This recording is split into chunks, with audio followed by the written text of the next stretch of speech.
Ixion, an atmospheric sci-fi resource management game from the developers of Warhammer 40k Mechanicus. If you played Frostpunk, you know what to expect here. You have to perform a balancing act in the twilight of the human civilization between dwindling resources and the life, morale, and well-being of your crew.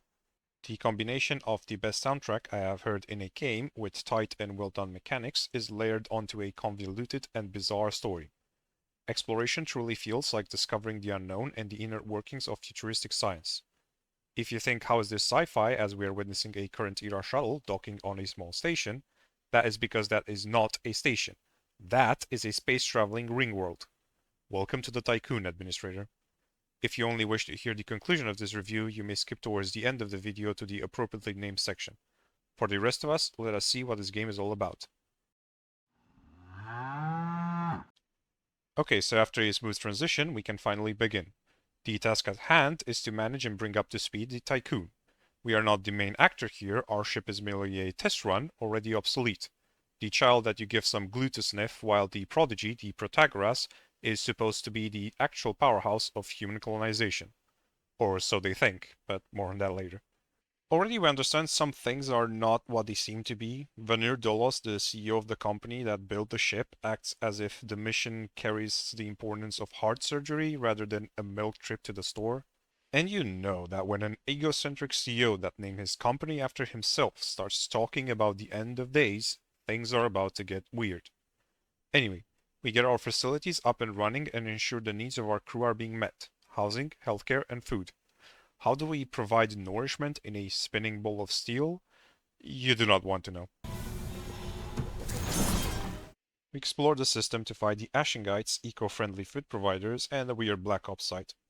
A new and interesting chapter in human history. Let us get started and reach our destiny in the stars. Get ready to perform a jump.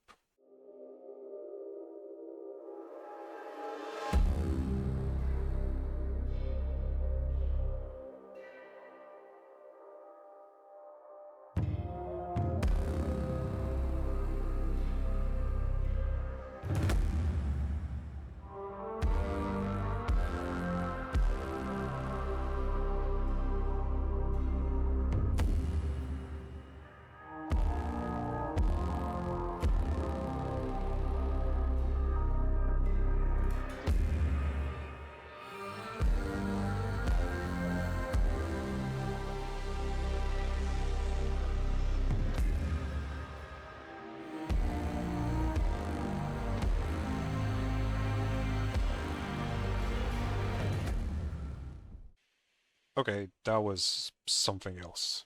So the CEO does a sales pitch, Earth dying, I sold the future, cult personality, I am God, buy my bath salts, yada yada, whatever. Let's see how this magnificent jump looks from the Earth's perspective.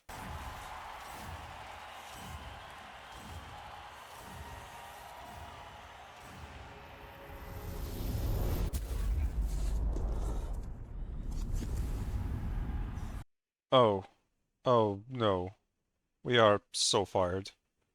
Ensure humanity's survival. Wait, what?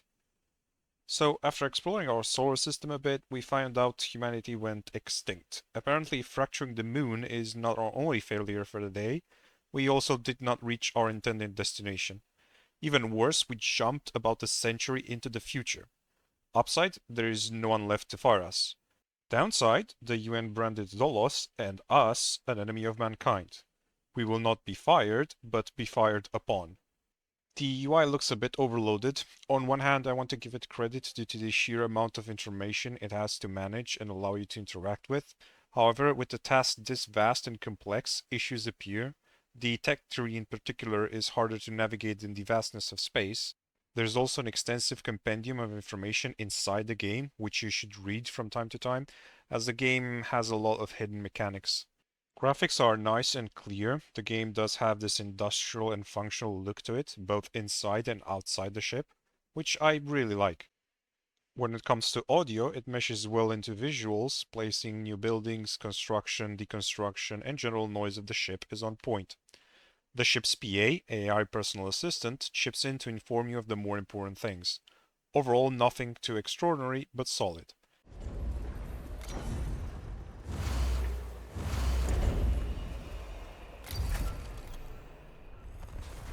Now, the soundtracks. Phenomenal. This game has 15 tracks of pure brilliance, which are on par to the music in Mechanicus. Guillaume David, I hope you'll live a long life.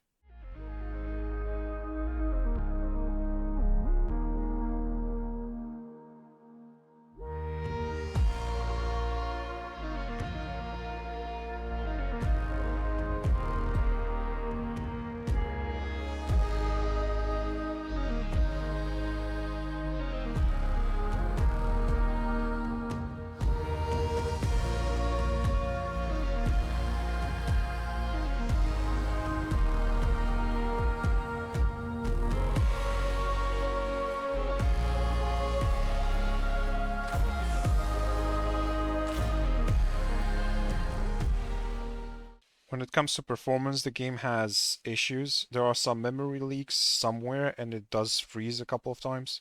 Loading screens are annoying, but very rare. Overall, nothing game breaking and usually fixable by reloading or waiting a few seconds, but it is worth mentioning. One more thing to note is that the difficulty settings are incredibly customizable. Almost every aspect of gameplay can be tweaked at any point in the game. I managed to finish the game on the last difficulty necessary for the achievement, which proved to be really challenging in the first few chapters. Later on, however, it became far too effortless. You can also increase difficulty past the last tier, however, this is just not recommended.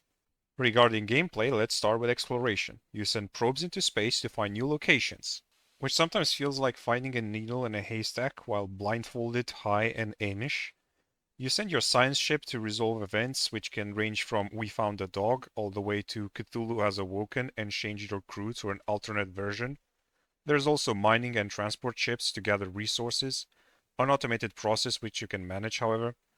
After bringing said resources on board, next is storing, refining, and utilizing them to maintain and expand infrastructure. There is also research in this game. As you encounter problems and discover issues, adaptation is required.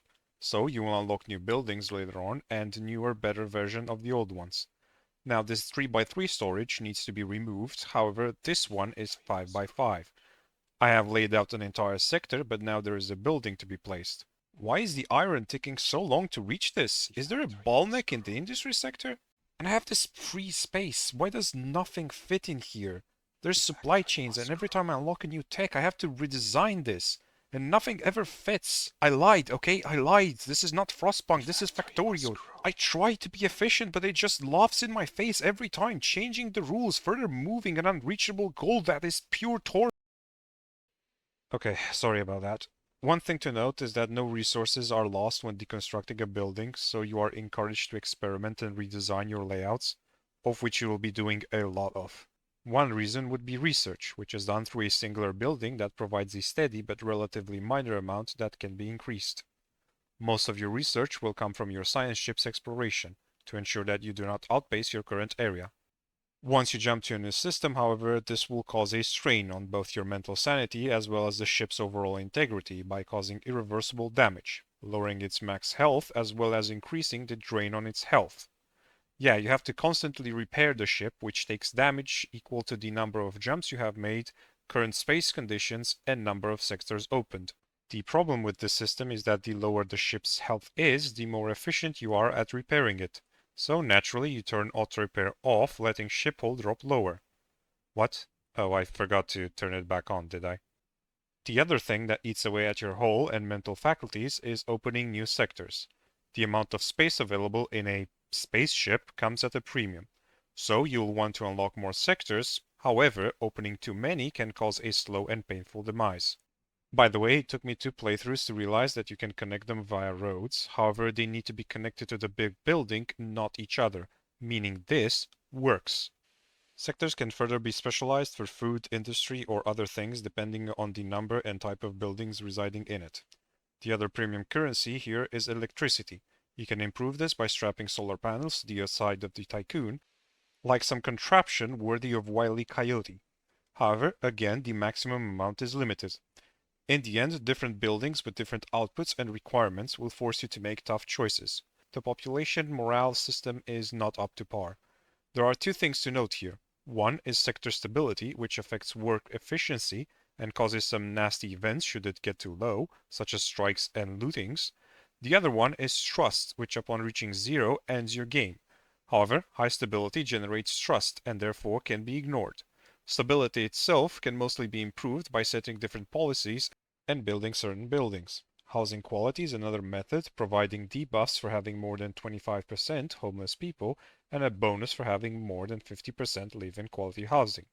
So naturally, we make 51% live in the most luxurious of accommodations, while 24% live on the streets. I'm starting to understand why real life is the way it is. Also, accidents are a thing. Should you have more than 10% of the necessary workforce, no deaths will occur. But by God, especially in the industrial sector, I think more people are in the hospitals than actually working. The DLS is a surveillance system that helps you keep workers in check by altering information and propaganda. They also produce tools to heal the mind. Yeah, corporate control is reaching new heights in this dystopian future. Last thing to note is that on higher difficulties, you'll end up doing some unholy things, turning off and on fire stations, stockpiles, and other facilities. You will slowly dismember your own infrastructure just to rebuild it later for the sole purpose of gaining some more alloys to repair. Delaying jumps is a tactic you will continuously employ. The game tells you the longer you spend in a system, the lower stability gets. However, this is a one-time event which once fired does not stack. Later in the game, you will have enough resources to create the drawer, and while resource management will become easier, there will be other issues.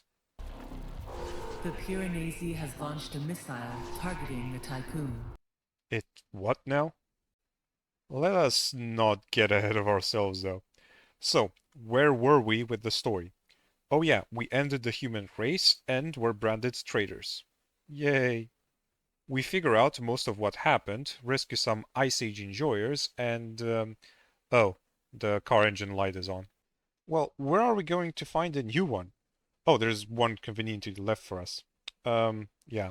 So Veneer knew of and caused the lunarclism intentionally, and then ensured to have an engine to resume our travel. He saw into the future with Earth dying and the UN hunting dollars down, and decided that he had to launch then. As you progress through the story, you become more familiar with the ship's systems, brainwashing, state surveillance, and control, damaging decrionization processes, which were promised to be safe and enforced as mandatory, and lastly, Batista, a guy whose reverence for machines will cause obvious problems to be found later on. So, not much worse than your average current day corporations. Okay, so now we have an engine, what to do with it? Well, Eden, the ship AI, is dead set on finishing the original mission, testing colonization.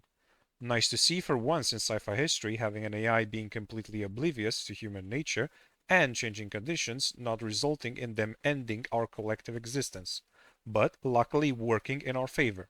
It even wishes us a happy new year every 360 and some odd cycles. Happy New Year, administrators. Anyway, so we find out what happened to the upgraded version, the Protagoras. It actually launched in order to colonize Remus. Foreshadowing again. So let us follow that and off to the next system. I will never get tired of this. Okay, so the Protagoras is not in a good state. Apparently not willing to leave the fate of humanity in the hands of a maniacal CEO who caused more war crimes per month than dollars, the UN built their own ship, the Etemenaki, which made quick work of the Protagoras. We poke around to find some of the people are still alive. They developed this weird and cult-like way of life, more cultish than now I mean. They completely lost it due to Veneer's failure to deliver them salvation. They just wish to live the rest of their days in this husk of a ship. We pick up whomever wishes to join and get ready for the next destination. The Etemenaki. Wait, what? The ship that is armed and destroyed the upgraded version of our ship? We just go after it? Some people call this a plot hole, however it is not. This is the first time you realize you are not in charge of the ship. You do not interact with any crew members and are entombed in a sarcophagus, a cryogenic pod. Some of the crew even doubt you are real and hypothesize that Eden is impersonating you. Most of your objectives are set by it and controls what messages you receive. It blatantly states that it modifies and changes information to control the employees, including yourself. So much for helpful AI. Veneer became Valhalla, the Protagoras AI, while ours is based on Naomi, who, after creating this control freak, decided to entomb herself in it, allowing herself to break its control from time to time, allowing us options. If you manage to decrypt some of the messages in the game, or find Easter eggs, or read Reddit, you realize she rebelled against the insanity of Veneer. After navigating the system's perils and hazardous areas, we set off for the Etamanaki. That is huge. Also, that is what she said. It is also destroyed by a bigger ship, the Piranesi. I am starting to notice a pattern here. Our saving grace is that the Victor did not leave unscathed. It took serious damage by firing some anime-level weapon. Yeah, the most damage it took was by firing its own weapon. Also interact and understand more of their systems and how to counter them. Big ship, big hazardous area. However, why is it moving? Oh, no. Yeah, we will be forced to travel through this. During movement, solar panels do not function and you have to rely on batteries. Worse, the ship takes extra damage. Once again, we save whomever we can, which creates some tense moments aboard the ship, having to house the guys that were ordered to dispose of us. Next up, the Piranesi. Okay, this one also seems not functioning. Okay, thank God. Cannot believe how lucky we are. Let's just retrieve the stolen coordinates and we can go. The ship seems to have been designed by the BMS, an offshoot of Volos. This company is a gift that keeps on giving, but instead of happiness, it kind of spreads contract terminations. Also, it seems to integrate both biological and genetic patterns in their structure, and by biological, I mean part of the Etamanaki crew. Okay, let's just get in and oh god, it's no, run, just run. This section of the game genuinely feels terrifying, like a horror game where you have no weapons. I mean, the entire game I just managed food. Now we are dodging swarms and trying not to get shut down by missiles. More subsystems. Its threat level has increased. He will attack more frequently. Well, isn't that just great? Do I have a plan to save us? What do you mean, lady? The current objective says survive. I do what I'm told. Eden, do you have anything useful to add here?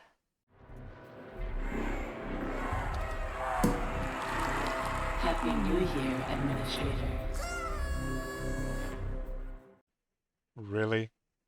Eventually, our R&D department finds a way to explode the system's star in order to get rid of this monster.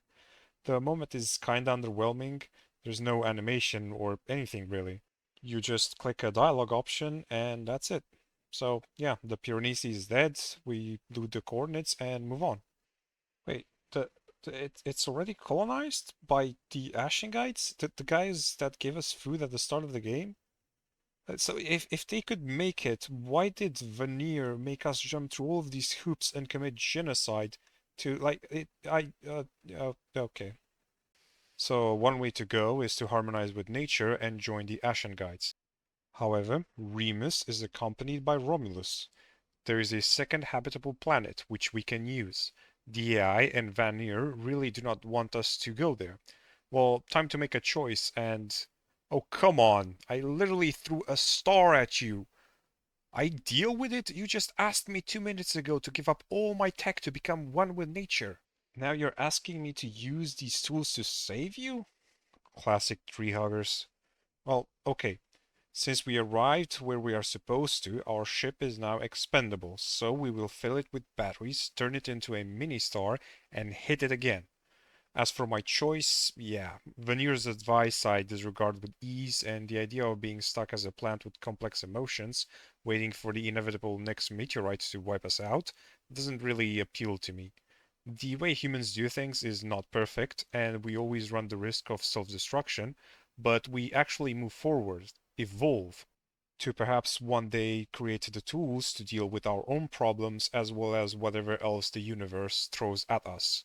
One last thing to note is the heavy historical references here.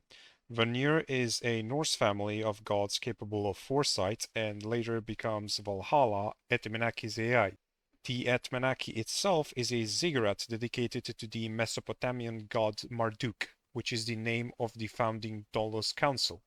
Dolos, again, is a Greek term for cunning and deceit. Giovanni Battista is the one that creates the Piranesi, named after the Venetian classical archaeologist Giovanni Battista Piranesi. Ixion, Romulus, Remus, Protagoras, Naomi, there is so much, and a lot of that I have probably missed. I have also just glossed over a ton of events and choices and the story, which is not that big. However, every word carries weight. Every sentence has more than one meaning. Characters themselves give hints and make references to their past dialogue. It is insane, and the amount of theories birthed by this small game have no end, which would deserve a video of their own. Overall, Ixion is a journey. It does have the feeling of a product cut slightly short and rough around the edges, but the gameplay remains functional and interesting. The atmosphere it manages to weave is truly something. The mysteries of the universe and the motivations of characters are presented just enough to be discernible, however, the inner workings oftentimes are hard to decipher or simply remain shrouded. You will navigate space and this intricate story accompanied by the best soundtrack in a game and with grand imagery of which you will think back to from time to time. It would best be compared to Frostpunk with less emphasis on the human element but with a more complex story and gameplay. It is fairly priced at €34 or 15 during sales for between 30 and 40 hours depending on difficulty. This is clearly a niche game. However, should this be to your liking, it is an incredible gem in a limited genre. This is all about this game, and I will see you next time. Tycoon self-destruct in 10 Wait, seconds. what? Maybe building 5 hacked like last seconds. time, like the mess 4, halls? 3. Um. No Batista self-destruct device detected. Oh. Self-destruction impossible. Oh. You. Oh.